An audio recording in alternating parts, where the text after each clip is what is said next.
Hello, everyone. We are back today to talk about salary negotiation.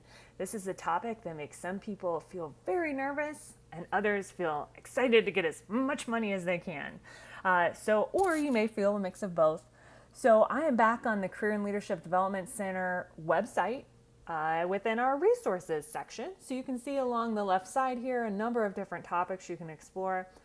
We have put salary negotiation information in both the job searching and interviewing pages just because that topic comes up in both of those areas. So if I scroll down, here we are at salary negotiation, and along with discussing this as part of a job search, you can see that there's a guide for things you can do before you get an offer, including researching the cost of living, finding out about what's typical in your industry or at the specific job level you're going for, considering what your expenses will be, and then also a guide for when you get an offer and some things to consider.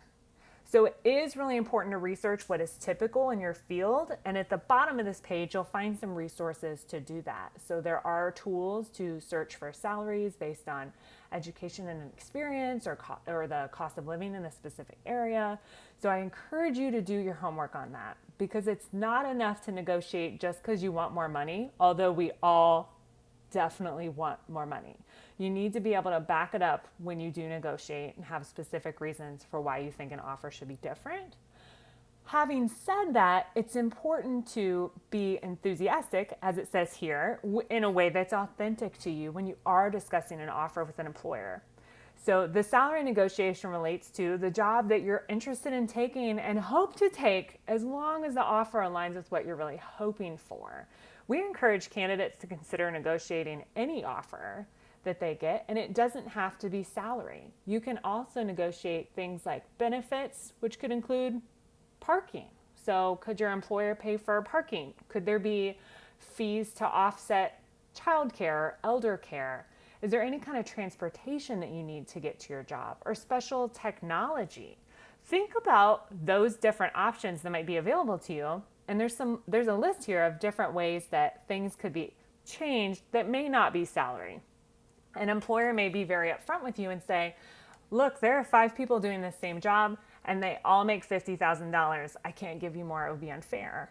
But you could ask for things like, is there a relocation fund where you may be able to get $1,000 or $2,000 to offset moving expenses or to help you furnish a new home in a new city? Definitely ask. It doesn't hurt to ask. It's very common to ask. Meeting with a CLDC coach can be a great strategy for talking through this and practicing, because it's hard for many of us, not everyone, but it is a tricky topic for many people and can feel uncomfortable. So it's important to think about it and practice. And salary negotiation is really important. Not that employers are trying to trick you or pay you less than you're worth, but it's important to consider how a salary that you get locked into could significantly impact the earnings over your lifetime. So you need to know what you're worth, what's common in your area, and be prepared with a specific pay range or a specific number that meets what you know you deserve. So there's some great considerations on here. I'm going to scroll down. 2 of the websites that I was discussing about researching more are salary and pay scales, so you can explore those to gather a little bit more information about what's common in your field in different parts of the country as well. And good luck with your negotiation.